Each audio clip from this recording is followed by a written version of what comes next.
Good morning. We will call the June 6, 2023 City Council meeting to order. Councilmember Tara Skinner is going to lead us in our invocation and pledge. If you would please stand. Please pray with me.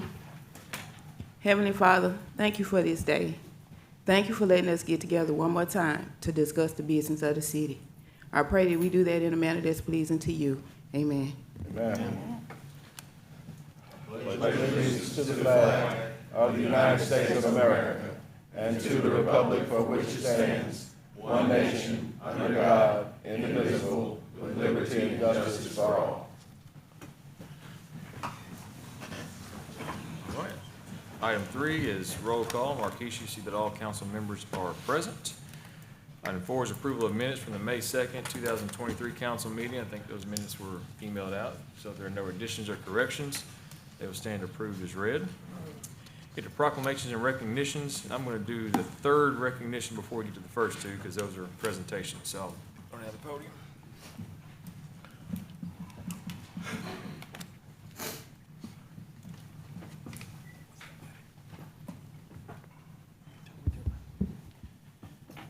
All right. So the City of Jackson has a Trash for Cash program. It's a fundraising opportunity for nonprofit organizations through Keep Jackson Beautiful and the Mayor's Youth Council.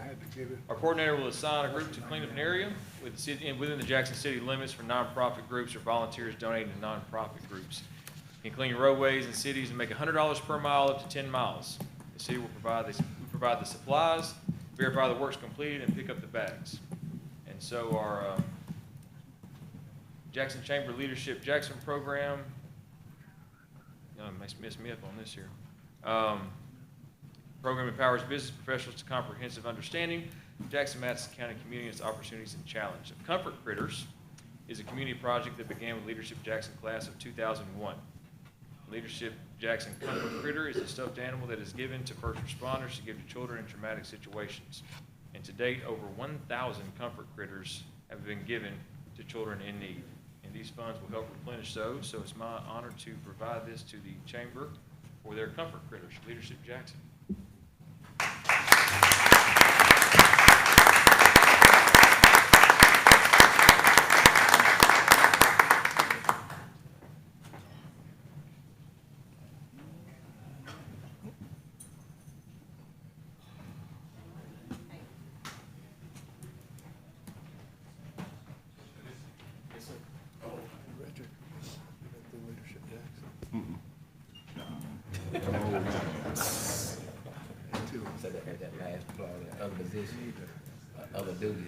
All right, and council, if you all remember, most of you, I think, were on the council at that time, but I'm gonna have Claire Pearson come up and give just a brief reminder of what the two nonprofits here are presenting. Good morning. So as you'll remember, in September of 22, you approved funding for 3 projects under the ARPA Community Support Fund. So as fiscal year comes to a close, we have Habitat and Salvation Army here to give a report on their first year of spending. Habitat's going to be receiving funding for the following 2 years, and Salvation Army was just a one-time allocation. So. All right, thank you, Claire. So we'll hear from Habitat for Humanity first, and then Salvation Army after that.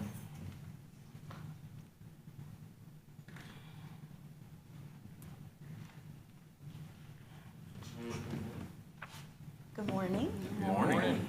I'm Andrea Hudgens, CEO of Habitat here in Jackson. Lindsay Sparks. Yeah, I'm Lindsay Sparks. I'm the Family Services Manager here in Jackson. And we'd like to thank you all for giving us the opportunity to serve clients here in the Jackson city limits that are homeowners in need of critical repairs. So with this funding, we're able to assist 45 homeowners, not renters, homeowners, that are 6 years old and older. These seniors are low income, so they're below 60% of the AMI. So we're targeting the lowest income people here in Jackson. We work with local contractors to complete the work, and then again, these are homeowners that are up to date on their mortgages, taxes, and no liens on the home. So we want to do due diligence with the funding that you've been able to give us. We also require a restrictive covenant that allows us to kind of keep a 5-year term recapture rate if they decide to sell the home and then make money off of it. So far, we've not had any of those issues. Do you have slides, Kenny? Nope. Okay, that's fine. Can we do that? All right. So far, we've been able to spend $189,000 of that money. We wanted to spend $172,000, but the need has been so great. So far, we've had major roof issues, as well as floor issues, and then complete bathroom remodels. We're targeting critical repairs. We're not just coming in to make things look nice, but we've been able to, which Lindsay will talk about in a minute, but do wheelchair ramps to be able to get inside their home. Also bathroom remodels to be able to, you know, bathe themselves properly and then have toilets high enough to be helpful. So we've completed 15 projects and we'll finish the last 3 here in the next week. Again, those are bathroom modifications. Also, weatherization has been a big issue. We do partner with TVA with their Uplift program. If we get into a situation where we know people need more assistance, we contact TVA to partner and come out and do some other energy efficiency like testing and some assistance there. And we've also partnered with Love Your Block to come out and do some outside repairs and beautification. So I don't know if you can see this. Hopefully you got a packet. But some of the districts, like District 2 and District 5, had the most need and the most costs going on. And then the AMI, I don't think you can tell right there, but a majority of the AMI is less than 40%. So by HUD standards, that's the very low income of people we're serving. And that's half of the people that we've served in the past year. You want to do the district? So breaking it down, this is District 1 through 3. So we've bolded how many total projects there are for each of these districts, along with the average income, and then how long the average homeowner has spent in the house, and the year the house was built. So if you look at this, just for District 1, for example, the homeowner had spent 26 years in a 1974 home. That's one of the newer homes. So just keep that in mind, that when they've moved in these homes, the repairs that they have done have been minimal. So when we're coming in, it's really critical repairs needed.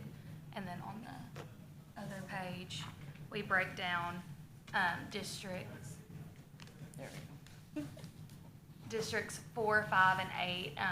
So we just, all the information about those homeowners are broke down there. And that's their average income that we kind of wanted to highlight to let y'all know, again, this is lower income that aren't able to do these repairs on their own or get a loan to be able to do these. And now we have some success stories for y'all. This first project, this just shows part of the before. This is a home that an elderly mother and her daughter were living in. They were not able to use this ramp at all. There's holes in it where you couldn't, if they were to step on it, it was more of a fall risk than going down steps. But they still had mobility issues, so we were able to come into their home and then That's, repair that ramp. We did a metal ramp. We also, there was a roof repair on this home and bathroom modifications. But the ramp just shows that now they have freedom to be able to leave their home and get around a little better, and they were very excited that we were able to do this for them. And then this is another project that we did. This is the before of her bathroom. The bathroom looks great, but if you think about a person aging, that toilet is fairly low. They had to step into that bathtub. The older that they get, the more the fall risk increases with just a standard bathroom like that. So we were able to do kind of a walk-in shower, a chair height toilet. We added grab bars to the shower and a shower chair, so that way this just makes it more accessible for them. In the future, the fall risk in the bathroom greatly decreases. And here is a project, another before. So this homeowner, these steps are where she had to leave her home to walk out and go into her laundry room that was outside. She actually was recovering from a knee repair or a knee replacement surgery. So the stairs were very difficult for her. There was no covering on them. So she was going out in any kind of weather on very steep steps to be able to do her own laundry. She actually had a room in her home that was empty, and we were able to, this is a during and after, we were able to move everything for the laundry room into this room in her home to make it to where she does not have to exit her home and go downstairs in order to be able to do her laundry. So she's much safer and happier being able to do that in her home compared to having to walk down those steps every time. Here is another project we worked on. This was more exterior work. The siding and outside of this homeowner's home had major holes in it. You can see someone had put a cup in the outside of her home. There were holes where any kind of critter could get in and do whatever they wanted to do inside the walls of her home. So we repaired those. We added new siding, new vinyl on the outside, repaired those holes to where now there's less drafts, nothing can get in there, and it's just overall better for her home. So moving forward, I know we have 93 people on our current list. That grows daily. Again, these are people that we qualify. They are vetted. We want to make sure, again, that they have no liens on their home, they're up to date on their mortgage and up to date on their taxes. And then also, if you have anybody that's interested, we have all those qualifications on our website, as well as they can just give us a call. HUD just updated their guidelines, so the numbers have changed, and we've updated those. So yeah, any questions? Just a statement. Thank you, guys. I think this aligns perfectly. All the projects that were submitted for the ARPA funding, the community investment funding, aligns perfectly with what the intent of the ARPA fund was. And so I just appreciate y'all's hard work and helping these community members. Very much so. And Mayor, if I could also say thank you, and I think it's projects like this that need to be shared throughout the community, because a lot of people saying that we're not doing anything to help people within the community. So I don't know how you can share that information to let people know that we are working and doing our best to be able to help the people that are in need. So thank you all very much for what you're doing, but please give me that information, because I'd like to share it with people, because a lot of people saying we're not doing anything. So Yeah. it's a great opportunity to show people that we're doing our best to help who we can help. We definitely will, and I do want to say, if someone does come back and say they didn't qualify, again, we vetted all that information, and we do have to make sure their income does qualify. So I know some of you have probably received some phone calls that some of your constituents weren't able to be served, but just know that we're doing our due diligence with that. Thank you. Thank you. Thank you. So before I call up Salvation Army, last time we had the Salvation Army here was Lieutenant. Can't see it. I'm happy to welcome Captain. Can't see it up here.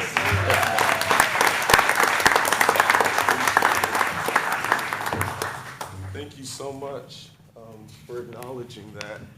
The work of the Salvation Army is not always easy. We try to make it look fun and enjoyable, but it's not. And so to be acknowledged for a promotion after 5 years of faithful service is significant. So thank you, Mayor Conger, for doing that.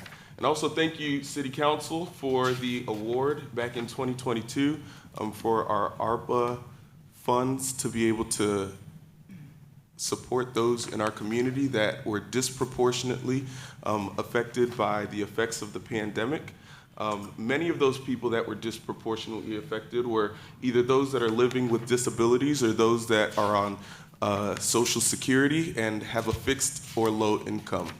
And so the funds that you all awarded to the Salvation Army were able to help. As you can see the numbers here, 46 households with rent, 122 households with utilities, 2,280 households with food, 3 individuals with bus passes, and 2 families with car batteries.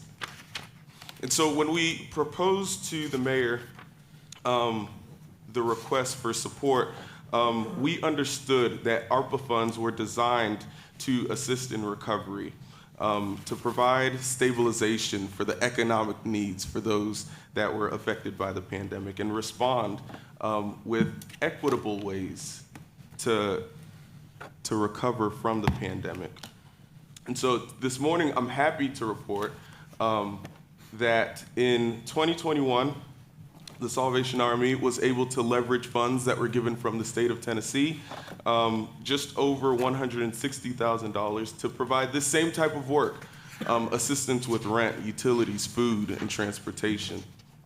In 2022, because of your support, we spent just over $250,000 to protect or improve the quality of life for citizens here in Madison County.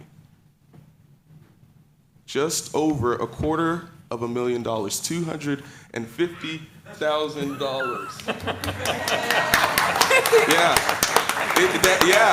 That is a big deal. So thank you so much. One, for trusting us to do this work, and two, for investing in us to be able to be part of the solutions that are needed here in Jackson. In 2023, I do want to make mention that we are still trending in that same direction.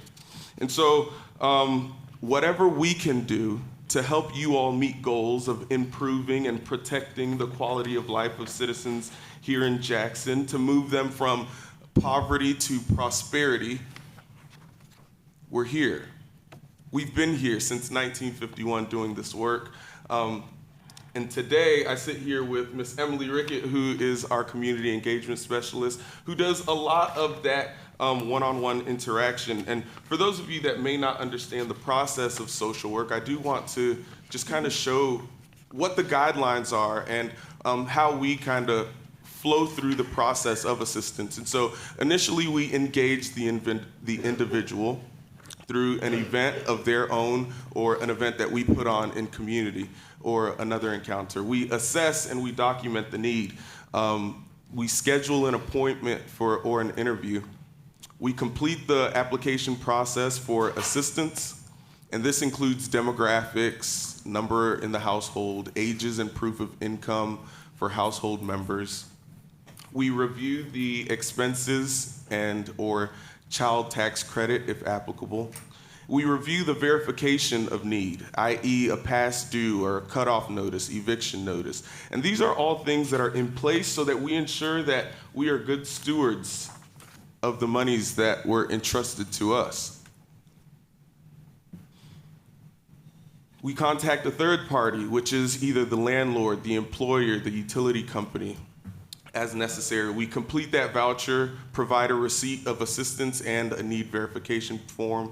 We make copies and we lock them behind a secure cabinet and a locked door. We submit those original documents for accounting. Those then are reviewed and signed by myself, and then we issue the payment for assistance. Again, we do all of this by trained social workers, trained either by experience or education, or in some cases both, so that we are able to meet those needs that our community members have. And so, today, we spent just over $95,000, and we have about $8,518 remaining. We anticipate spending the remaining balance by July 1. And again, we are available, right? We are actively doing this work of protecting and improving the quality of life for citizens, our neighbors that are here in Jackson, neighbors whose needs are sometimes unknown, right? Because sometimes people like to struggle in silence. But because of your support, we have been able to do this work. So, Emily, is there anything you want to share? One thing that I wanted to mention, as I actually meet with individuals who come in for emergency assistance every Tuesday. Something that I think we often forget, like Captain Kenzie said, is that oftentimes these are people that you may not have any idea are struggling or are dealing with these issues.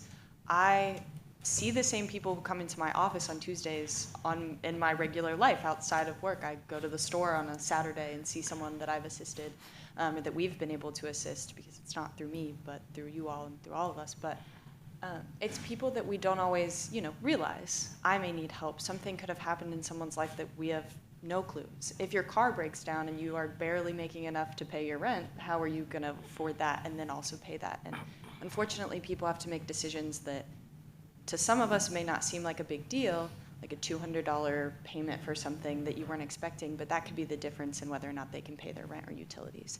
And so when they get to meet with us and they have to tell me everything that's happened to them recently and the stories of family members passing away and expenses they weren't expecting and a car breaking down and all of these things that we sometimes, it sounds horrible, but take for granted that we can come back from those things. Not everyone can bounce back from that without a little assistance, and we all need that help sometimes. So I am lucky enough to be one of the people that they meet with, even though it's troubling at times. It's pretty sad every so often, and it's a little bit hard to go home from, but all of those people come to us looking for that help that they really, really need, and we're lucky enough to be the people that get to help with that oftentimes. But it's the people you don't even realize. I go to the store, I see someone working, and they'll recognize me, and I'm like, oh, hi. I wasn't expecting that. But it happens so much more often than you may realize, because on the outside we have no idea. So thank you for even trusting us to do that, because it's been, for me, a very valuable experience, and a reminder that you really don't know what's happening. But I appreciate having the opportunity to be able to assist people in the way that we have. Yeah, one of the things that Emily said was thank you, right? And what's meaningful for me was this one lady, I think her name was Sonia or something. We were able to help her, and she came back the next month, and she said thank you. She said thank you, because she was one of those people that had a crisis in her life, and it disrupted her income and her savings account, and she was not able to pay her rent for that 1 month. And we were able to stand there, to be there, and to give her the support that she needed. And she came back to say thank you. So thank you. Thank you on behalf of Sonia and the hundreds of others, right, who we were able to serve because of your support. Thank you. Thank you. There's a story in Scripture. Yeah, praise be to God. How much time do I have? I'm gonna wrap this up. But there is a story in Scripture. Don't single soul. Right. There is a story in Scripture about 11 that were healed, and how only one of them came back to say thanks.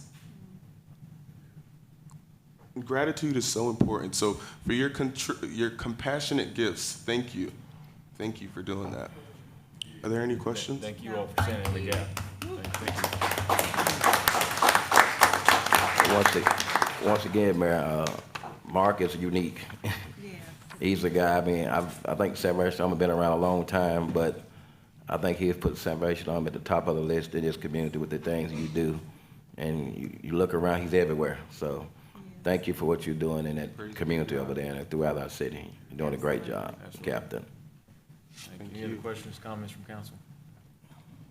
Thank you, Mark, for your leadership, and thank you to the Salvation Army for putting these funds to use in the community the way that you have. Appreciate that. Thank you. Thank you, guys. Thank you. All right, next on our list, first reading. So this is invitation for public comment. Happens any item on first reading. When we open up the public comment, you raise your hand, be identified if you want to speak in favor of or opposition to. Item on first reading is proposed FY24 budget ordinance. I have Bobby come explain that to us. Thank you, Mayor, and good morning to everyone. Before we review the ordinance itself together, I want to acknowledge your time and effort as mayor and council members to get us to this point. Also our department heads and our accounting staff. I think you guys are very familiar with the processes we've gone through since January, really, to get to this point. And so thank you for your time and effort. If you'll find the ordinance in your packet of information there, we'll review this together. If I could refer you first to page 1 of the ordinance. Tennessee Code annotated 9-1-116, and the municipal budget law of 1982 are kind of the statutory requirements for the way that we do the budget, right? So they require that all expenses of the city be appropriated prior to being expended. And they also require that the city adopt and operate throughout the year with a budget ordinance, which is what we're considering here today. And I guess the final important point in there from a statutory standpoint is that appropriations not exceed available funds. So that's very important.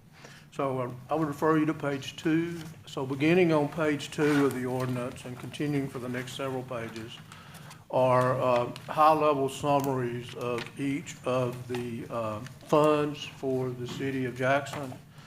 I'm probably going to restrict my comments today to the major funds. So the first one would be the general fund, and let me refer you to the budget, FY24 budget column. So we have revenues budgeted next year of right at $85 million and expenses budgeted right at $88.2 million. So actually this proposed budget has expenses exceeding budgeted revenues by $3.3 million. Let me elaborate on that. One of the reasons we're able to do that gets at the issue of available funds.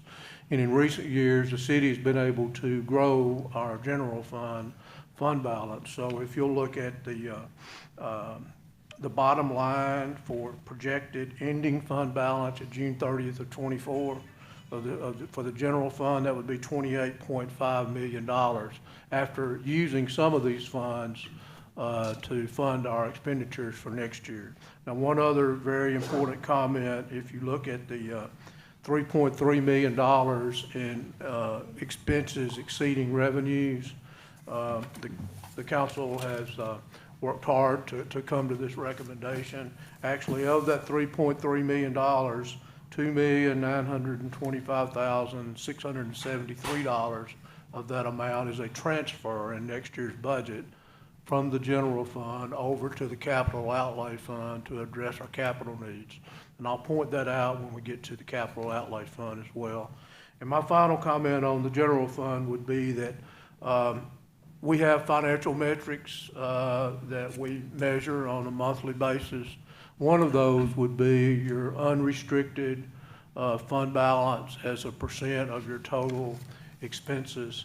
And this $28.5 million ending fund balance projected for next year actually exceeds those metrics. That's somewhere in I didn't have the breakdown when I did this between the unrestricted and restricted fund balance, but that number is somewhere in the 30% range, which exceeds our targeted goals. Okay. Moving forward, I'm going to pass on the pension fund. It's a small fund. I'm going to move next to page 3, down at the bottom, the solid waste fund. Solid waste department, they're doing a great job this year with the services that they've improved and changes that they made, and we have a budget proposed for next year, I think, that will support their continued efforts. Right now, revenues for FY24, and I'm in the far right-hand column of the ordinance, are pretty flat with this year. Revenues are budgeted at $14.1 million next year. That does not include any type of fee or rate increase, but current charge structure. Expenses next year are budgeted at $13 million. Now, we do have some increase in expenses next year in the solid waste fund for 2 or 3 kind of material reasons. The CPI increases that we're responsible for related to the waste management contract and also the landfill contract, those increased, if I remember right, somewhere around 8% or so next year. And plus, this budget calls for the investment in some additional staff for the solid waste department for service considerations. So any questions about that fund? Okay, thank you. We'll move on to page 4. My only comment on page 4 would be related to the Metro Drug Fund.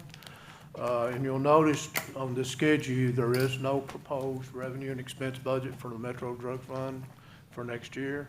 As you're aware, that's due to the fact that recently there's been changes with the structure of the Metro Drug Fund from a City of Jackson and Madison County Metro Drug Fund to an Attorney General Judicial District-wide drug fund. So that transition, the beginning of that transition took place this year, and next year the revenues and expenses for that Metro Drug Fund will be accounted for in the new model. Moving to page 5, top of the page. Page 5 deals with our debt service fund.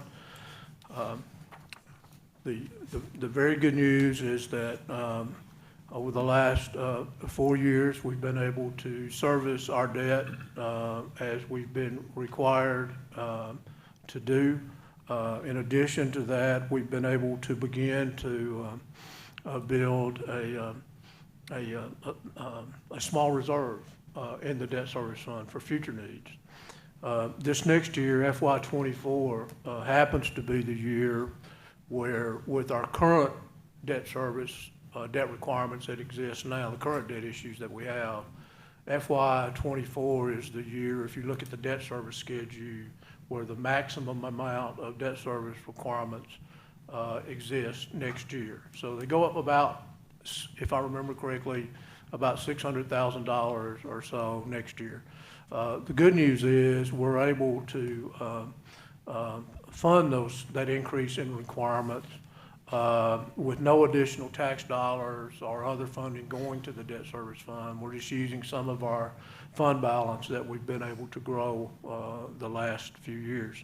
The even better news is in FY25, once we get through FY24, the city's in a position where there's a major decrease in the debt service requirements of about $6.5 million or something like that in FY25.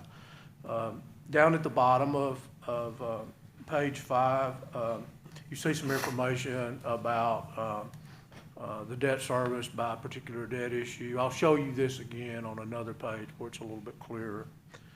Any questions about debt service? Okay. Moving to page 6, at the top of the page, capital outlay fund. So this has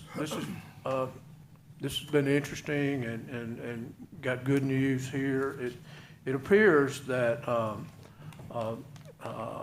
over the last, say, couple of years since the ARPA funds, I think our department directors and department heads focusing on the ARPA spending plan. I think that may be combined with the fact that there's been supply chain issues and delays and so forth, plus the fact that we were able to increase our fund balance through the sale of some industrial land a couple of years ago. So we've been able to grow our fund balance in the capital outlay fund, which is a good thing. So next year, in the FY24 column, we have revenues of about $5.4 million in the capital outlay fund. Now remember, this is where you see the transfer from the general fund, right? So of that $5.4 million, again, $2.9 million of that is the transfer from the general fund. Some of the other sources of that revenue would be some funding from the CDBG block grant for the homeless shelter project, which is included in this fund. There's some reimbursement from some grants. That's the other sources of those revenues. So $5.4 million in revenues, and you'll see $15.4 million in expenses for next year. So expenses will exceed revenues by about $10 million. However, as I described earlier, we've been able to accumulate a fund balance that we will spend down in order to fund those expenses. And the council directed us to try to prepare the budget such that we could begin to accumulate a reserve, a fund balance reserve, and it was suggested we try to get that to $1 million. So that's included in this budget for next year. Now, just a couple of more comments. If you look at the expense section, and you'll see this more clearly, there's a full page here in a minute that we'll look at on the capital budget. But if you'll look at the descriptions under the appropriations section, what's included in that $15 million, part of that is actually projects that were approved in FY23 budget that have been encumbered.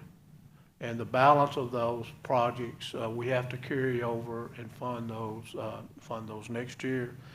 And then you'll notice there's one line there, it says FY24 approved capital.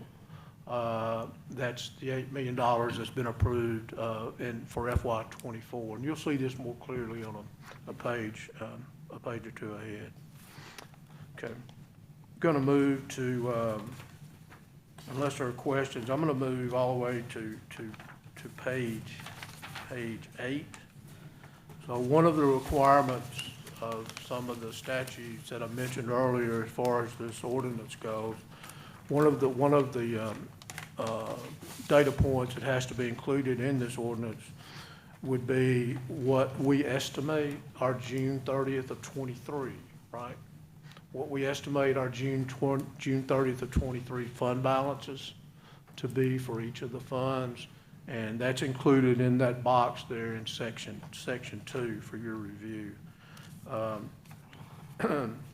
Section 3 of the budget ordinance addresses our debt service payments in a little bit different form. So it has the particular debt issue, it has the principal balance that's outstanding at June 30th, 23, and then it has both the principal and the interest payments that will be made on each of those debt issues in FY24.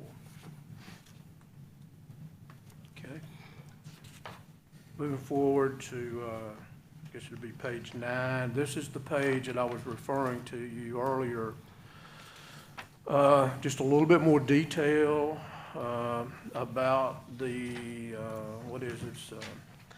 The $15.4 million in capital expenditures for next year. The way this is laid out, the items in the top, and by the way, this information is presented at the department level, right? Like animal care, that's the first one you see. It's at the department level. It's not necessarily the specific capital item or capital project. You all have that schedule. You've worked with that schedule for several months now. You have that for you. If you need one, I can get you one. But this is kind of presented at the department level, not the project level or the capital equipment line item level. So the top box would be those items that I mentioned earlier that were budgeted in FY23, and part of or all of that budget has been encumbered but not yet spent. So those carry over to next year. And in the bottom box there would represent by department, I guess the capital allocation has been approved for next year by department. Okay. Okay, moving forward to page 10. Section 5 of the ordinance, again, talks about appropriations have to be, cannot exceed available funds. It also talks about budget amendments that might be required, and it addresses the fact that in the case of an emergency, some of the budget amendment requirements are waived if it meets the definition of an emergency. Section 6 addresses what the council adopted, I guess, 2 or 3 years ago now, authorizing the mayor to approve budget amendments under $10,000 and then report those budget amendments to the council at the next meeting. We go through that, pretty much each month. Section 7 and Section 8 address the tax rate that's proposed for next year's budget. No change is proposed in the tax rate. So $1.61, actually 1.6114 per $100 of assessed valuation. That's the same tax rate that we ended up with in the current budget year. You can see that the property tax dollars are allocated to two different funds, the general fund and the debt service fund. You can see those allocations in the ordinance itself. It's about, rounding a little bit, it's about 70% to the general fund and about 30% to the debt service fund for this year.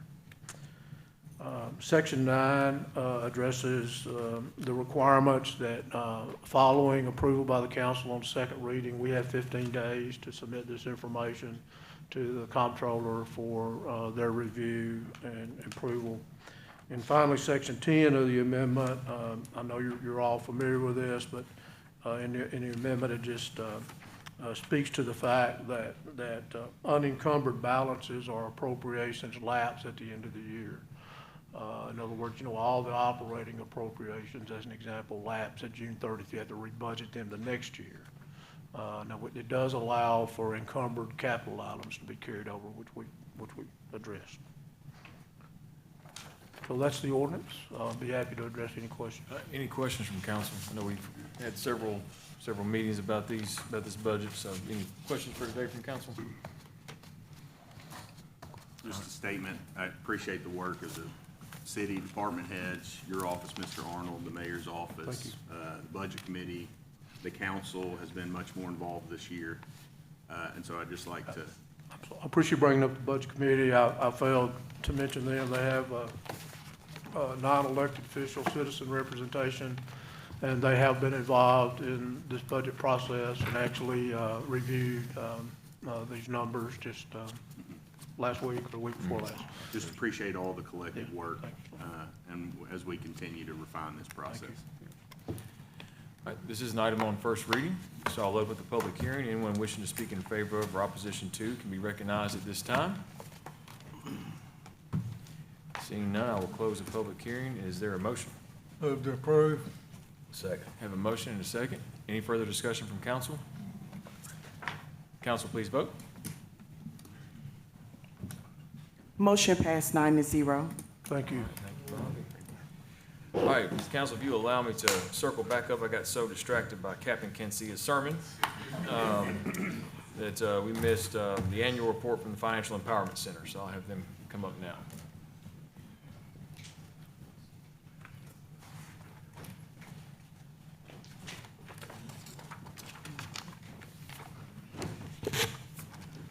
All right, good morning, Mayor and Council. So Christiana went to print off slides for you guys, so apologize if she comes back in with some things later on. But every year we have the Financial Empowerment Center come just give an annual brief snapshot of the services they provide since they do receive funding from the city through the grant. So I'm going to let Jordan, who's our now interim director, Jordan Howerton, take it away.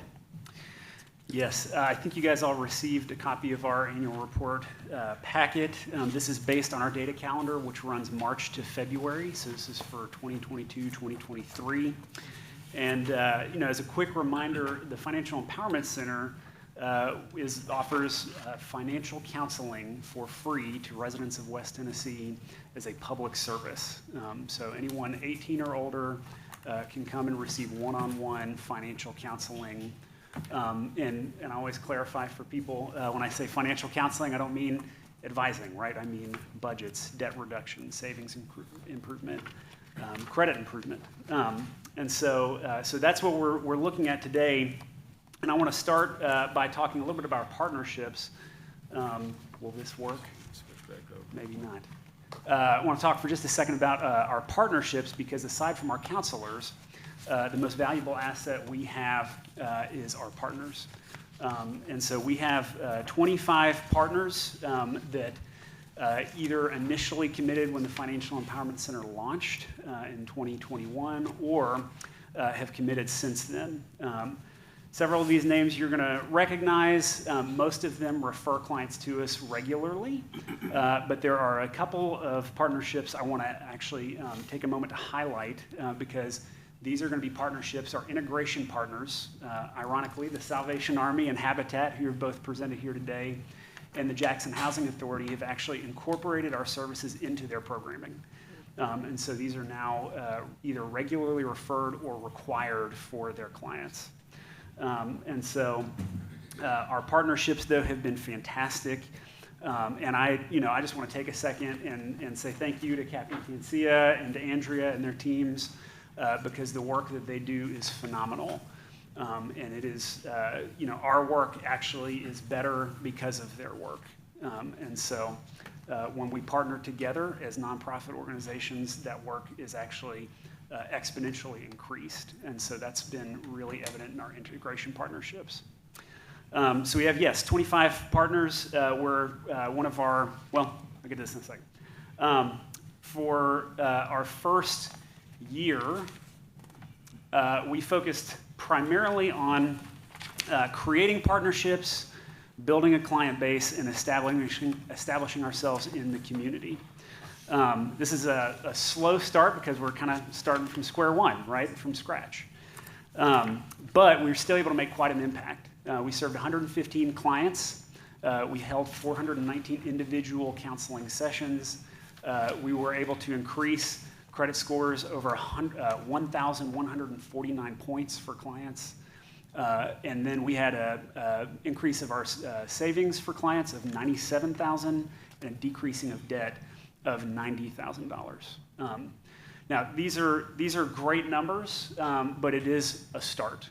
And so for year two, our goals are actually to increase and improve upon every metric that we have. Now, again, these are our senior report. I'm not going to go through all the details on that.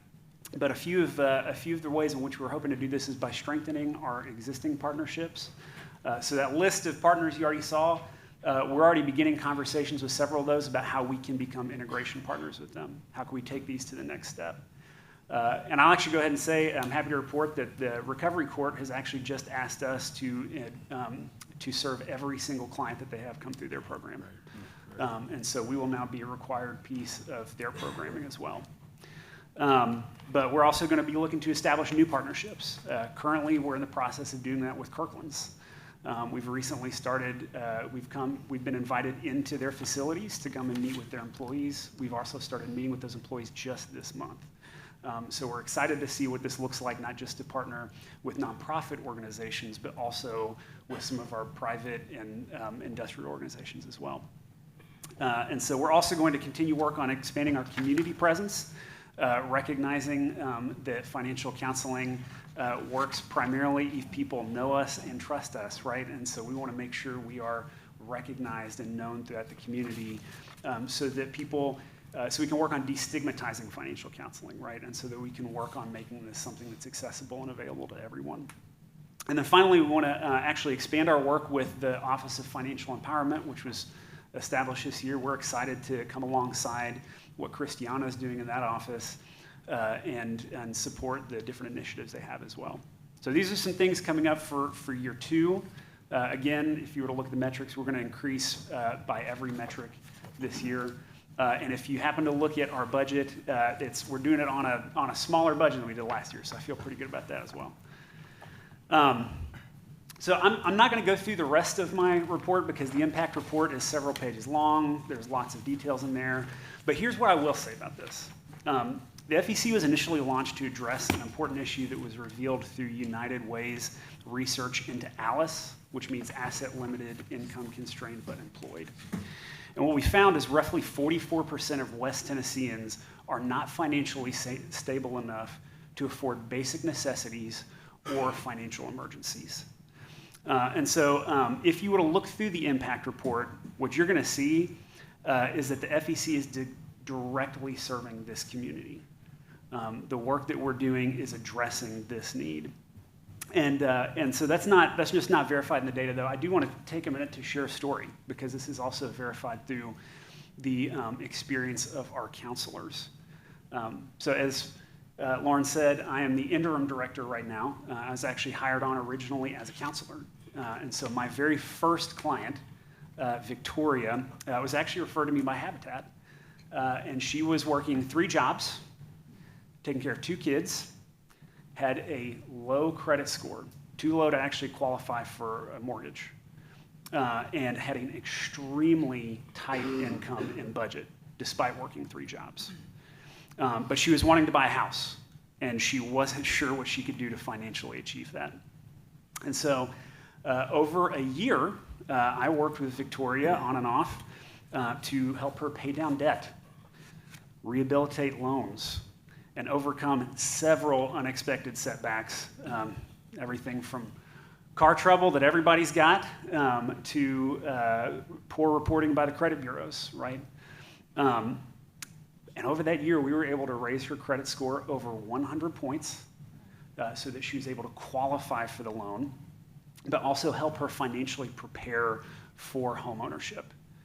Everything through understanding how her finance is going to be impacted through this new expense, to even working on a stat like increasing her income so that she can afford it. So because of this, she was able to qualify for this loan and move into her house. And in February, I was actually invited by Victoria to the home welcoming celebration that Habitat puts on for all of their clients. And it was phenomenal. It was one of those moments where until I was up there, I didn't realize the impact that we had because she pulled me aside in front of everybody, gave me a big hug, and just said, hey, if it weren't for the work of the Financial Empowerment Center, this would not be possible. And so I just want to affirm that the thing you guys have commissioned us to do is exactly what we're doing, and it's having an impact.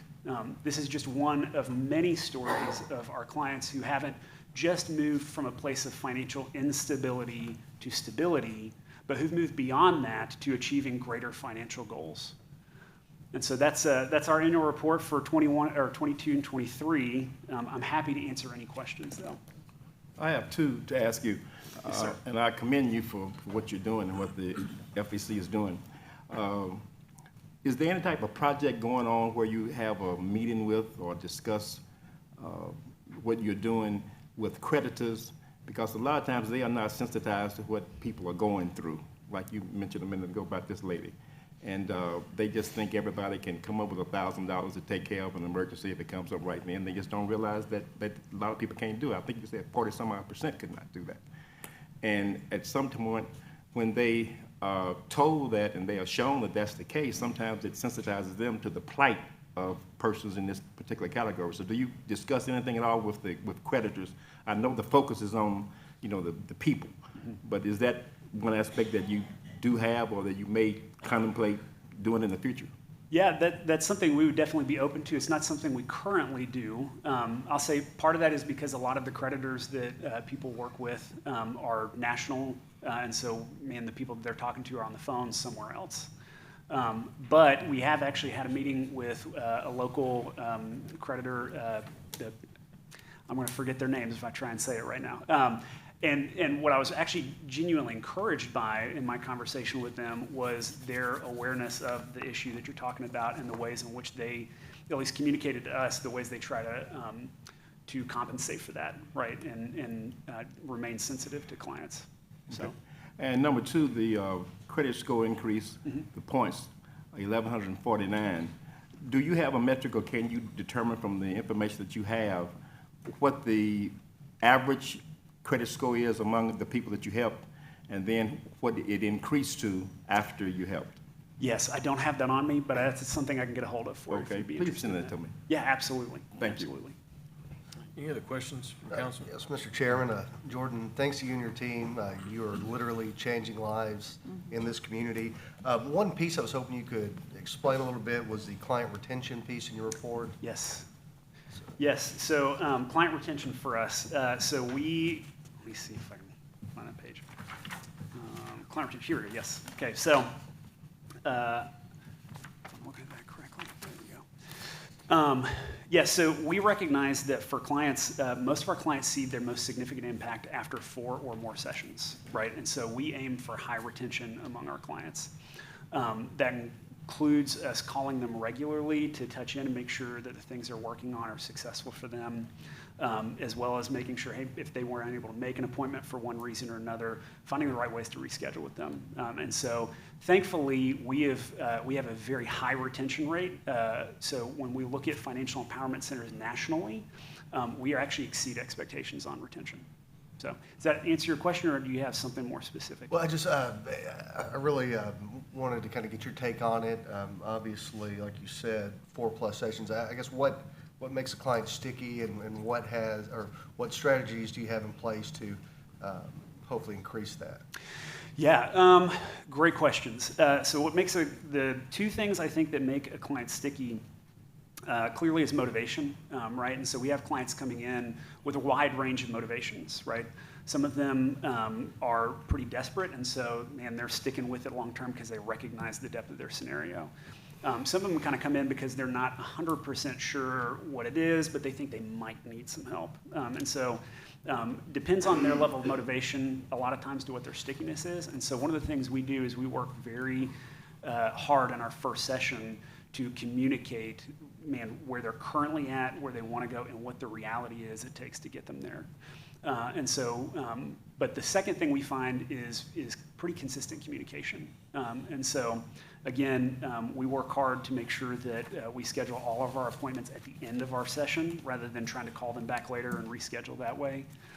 We also do regular touch points. Again, when we've assigned homework to a client to help them achieve whatever their goal is, we'll have follow-ups with them in between sessions just to say, hey, how's this going? I know you mentioned this was going to be tough for you. And we tend to find that with those regular touch points increase stickiness. Thank you. So.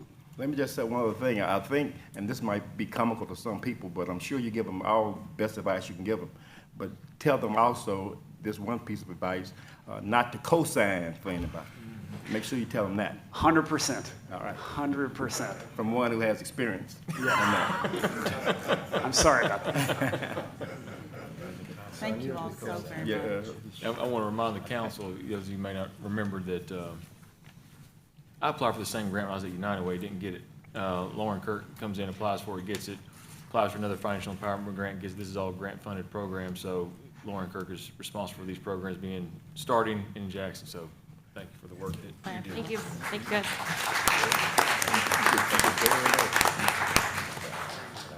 All right, now that Captain Cancia's sermon's got us back on track, we can move on to second reading.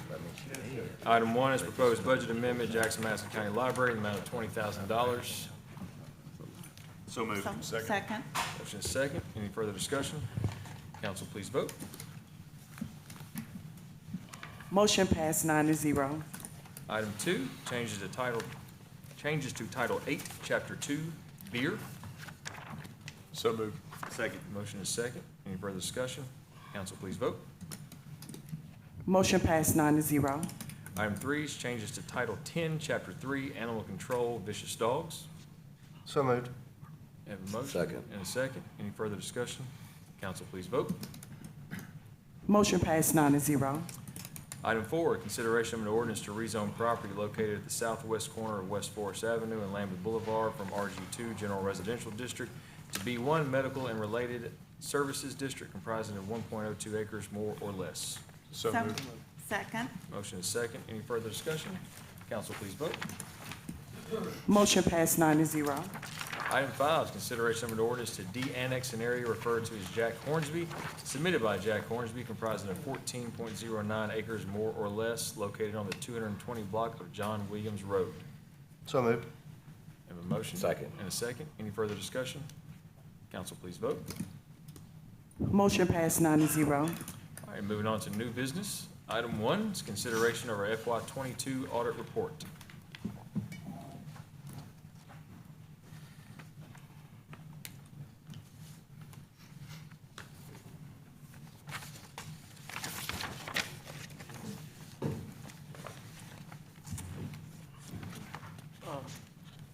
I'd like to introduce Mr. James Betts.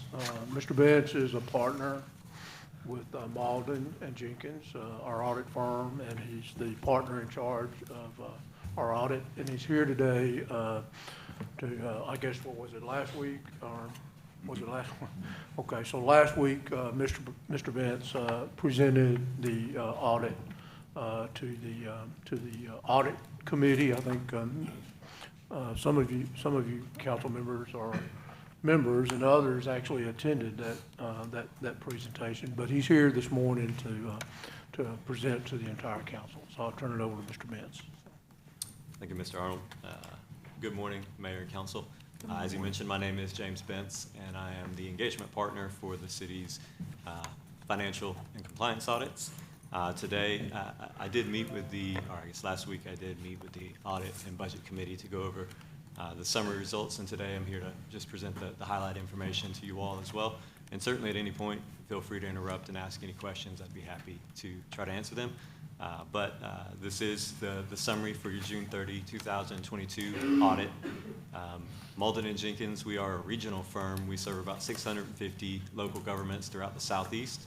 And myself, I'm one of the 16 partners we have who do nothing but serve local governments. So I am not your tax guy, but I do work with local governments throughout the year. As part of your audit, we do conduct our audit in accordance with government auditing standards as well as generally accepted auditing standards. And what that simply means is our objective as your external auditors is to give an opinion as to whether or not the financial statements presented by management are materially correct as they are presented.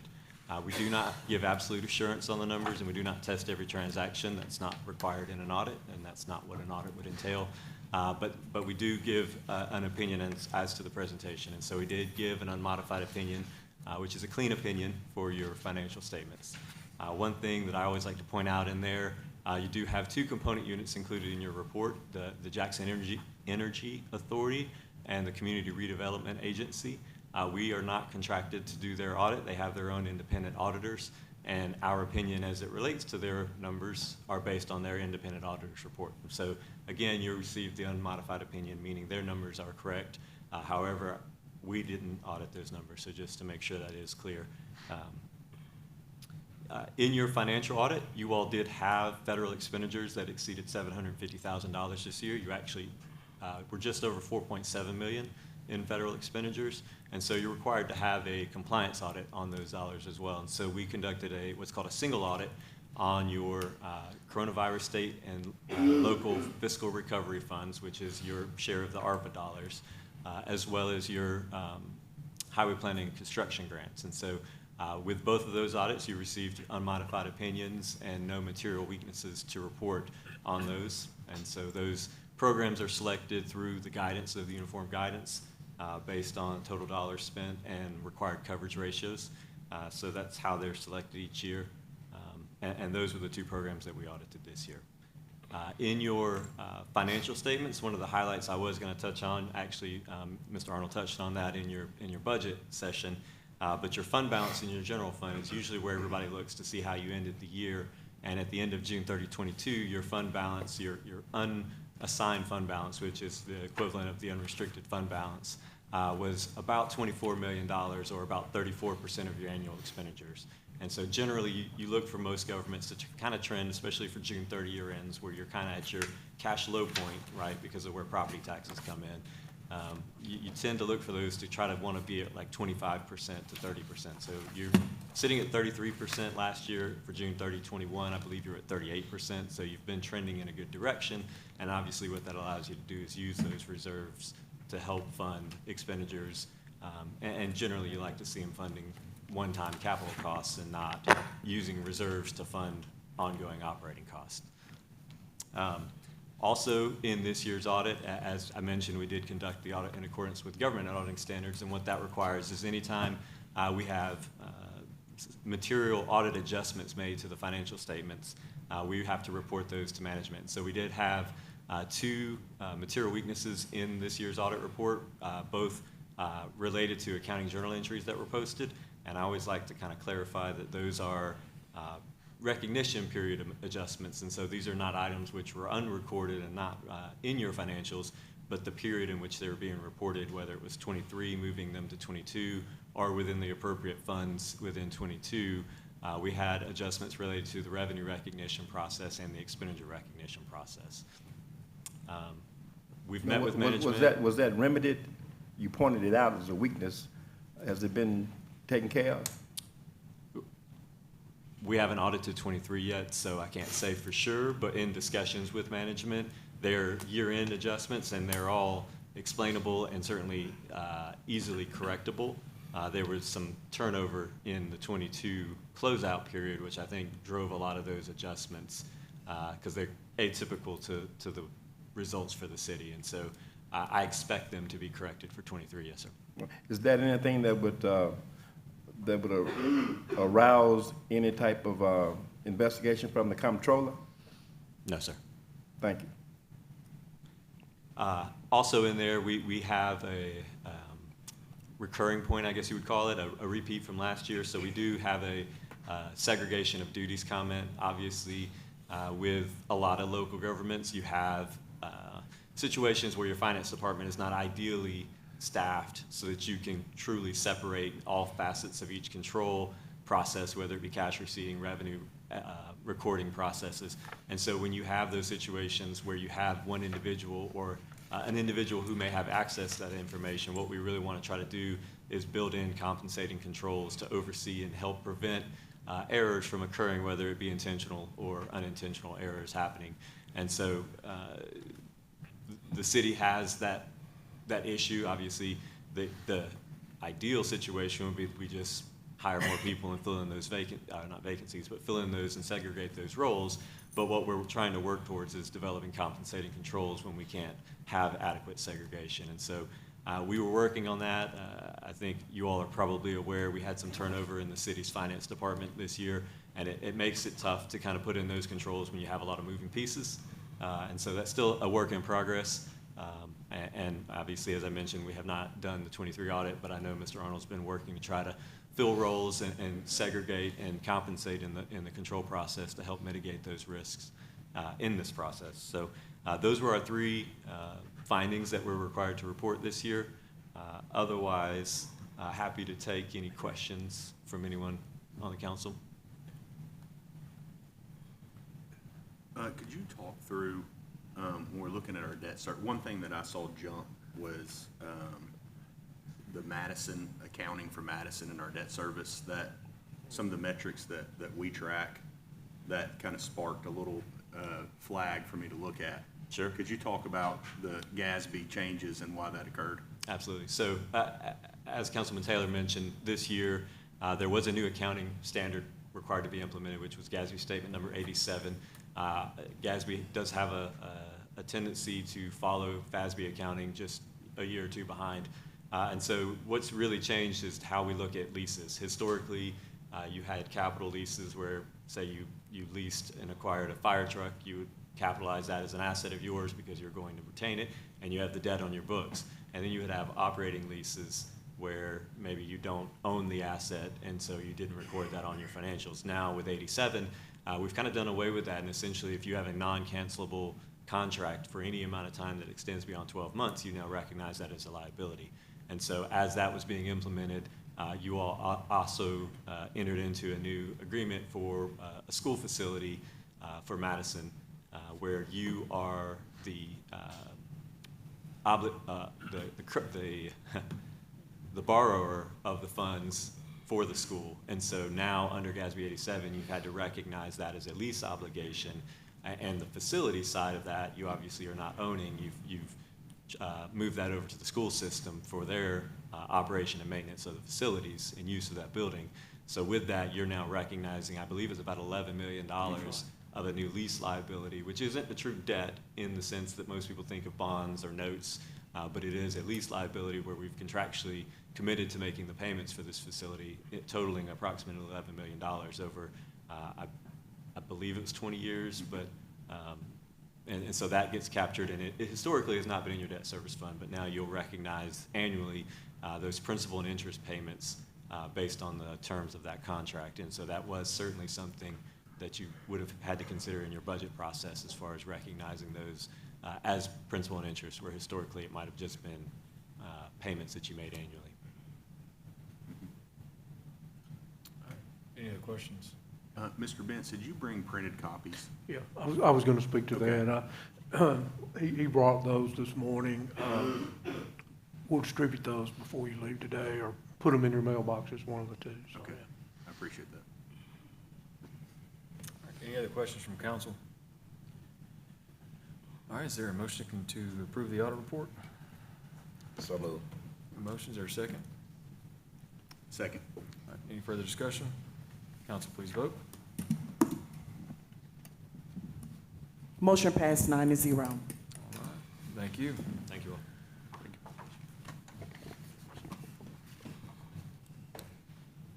All right, item 2 is consideration of a street acceptance request for Palmer Woods, Section 4A.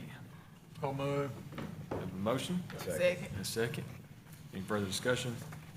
Council, please vote. Motion passed 9-0. Item 3 is consideration of street acceptance request for Palmer Woods, Section 4B. So moved. Second. Motion is second. Any further discussion? Council, please vote. Motion passed 9-0. Item 4, consideration of a street acceptance request for Traditions, Section 8. So moved. Is there a motion and a second? Second. Any further discussion? Council, please vote. Motion passed 9-0. Thank you, Stan. Thank you, Mayor and Council. Thank you. Item 5 is consideration of a pre-qualified vendor list for disaster debris removal.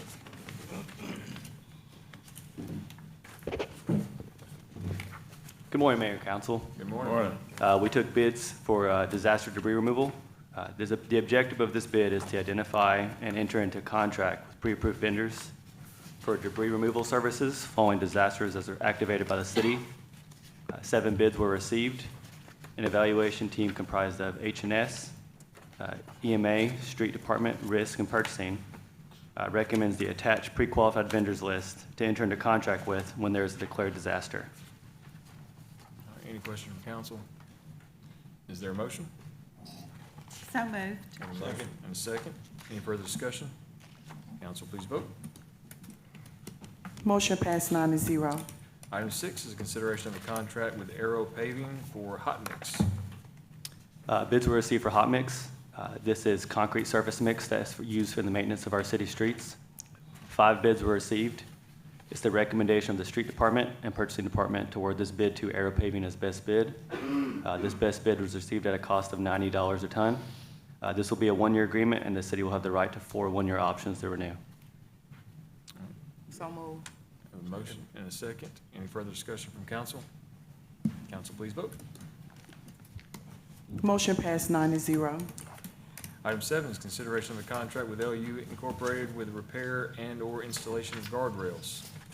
So bids were received for guardrails. This is for the purchase, repair, and/or installation of guardrails on an as-needed basis within city limits. 2 bids were received. It's the recommendation of the Street Department and Purchasing Department to award this to LU Incorporated as best bid. This best bid was received at a cost of $152,925, and the itemized breakdown is included in your packet. And this will also be a 1-year agreement, and the city will have the right to 4 1-year options to renew. All right, any question from council? Is there a motion? So moved. Second. Motion and a second. Any further discussion? Council, please vote. Motion passed 9-0. Item 8 is consideration of a contract with Wade Electric Company for on-call detector repair. So bids are received for an on-call detector repair. The work includes loop detector installation, wireless magnetic detector installation, to test the continuity of existing loops and make all necessary splices and connections to provide a complete and functional detection system. 1 bid was received.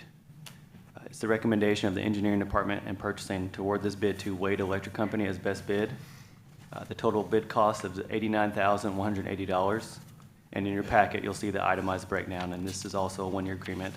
And the city will have the right to 4 1-year options to renew. All right, any questions from council? Move to approve. Have a motion and a second. Any further discussion? Council, please vote. Motion passes 7-2, abstain. All right, item 9 is consideration of a contract with Bose Landscaping for on-call median mowing. So bids were received for on-call median mowing. Areas included in this are the following: Pleasant Plains Extended, Ridgecrest, North Parkway, FE Wright, and Highway 70 bypass. 1 bid was received. It is a recommendation of the Groundskeeping Department and Purchasing to award this bid to Bose Landscaping as best bid. This bid was received at a cost of $4,700, and the prices are broken down per cut, with Pleasant Plains being $650, Ridgecrest being $800, Parkway being $800, FE Wright, 1,350, and Highway 70 being 1,100. This will also be a one-year agreement, and the city will have the right to 4 one-year options to renew. So moved. Second. Chairman, question. Currently, our city mowers are mowing this, is that right? That's correct. Okay. All right, any further? It was my understanding from the meeting the other day that this will be, if they get behind, there's somebody else to help on these Okay. specific His needs. assistance, yes. Yeah, a lot of rain or something, they gotta do that one, yeah. All right, so we have a motion and a second, any further? Yes, second. Oh, One question. okay, go ahead. So Bose Landscaping is really just for backup in case the city can't? That's correct, yes. Okay. All right, any additional questions? Council, please vote. Motion passed 8-1. All right, item 10 is consideration of a contract with Cigna for administrative services for health, dental, HIPAA, COBRA, and vision, as well as stop-loss reinsurance per attached specifications. So we took proposals for the administrative services. We received 2 proposals. The proposals were evaluated by the risk department, and they recommend award to Cigna as best proposal. And in your packets, you'll see the comparisons of the carriers. This will also be a one-year agreement, and the city will have the right to 4 one-year options to renew. So moved. Have a motion Second. and a second? Any Mr. Chairman? Uh-huh.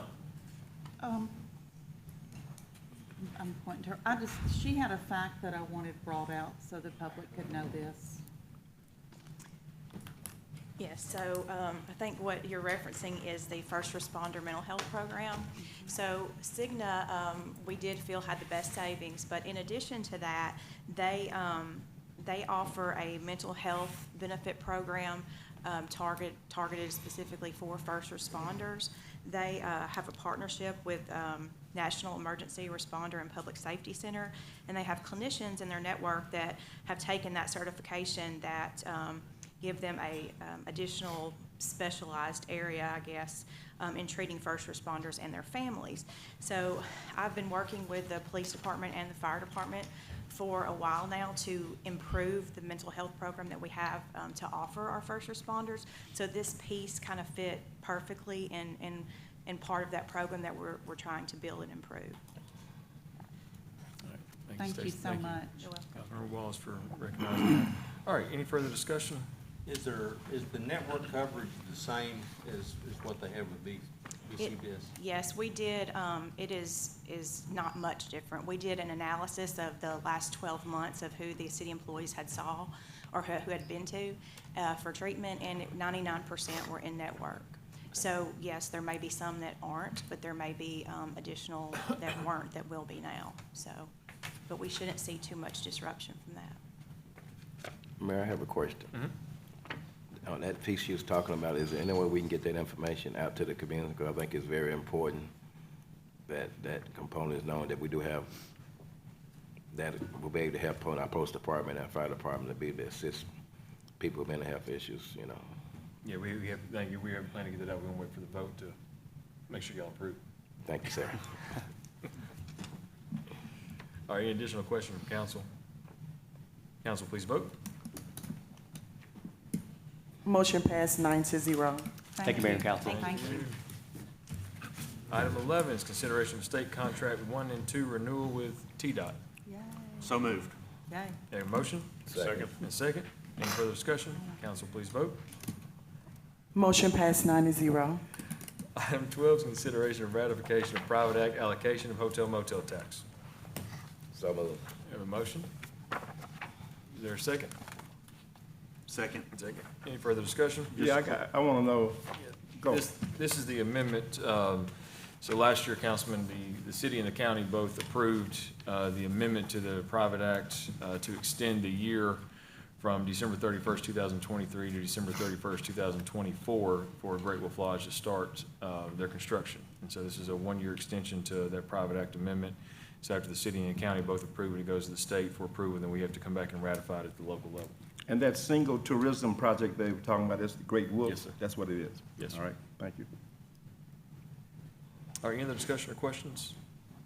Just for public information, we have property in the area. Thank you, Council. Council, please vote. Motion passed 8-1 abstain. Item 13 is proposed sale of surplus property.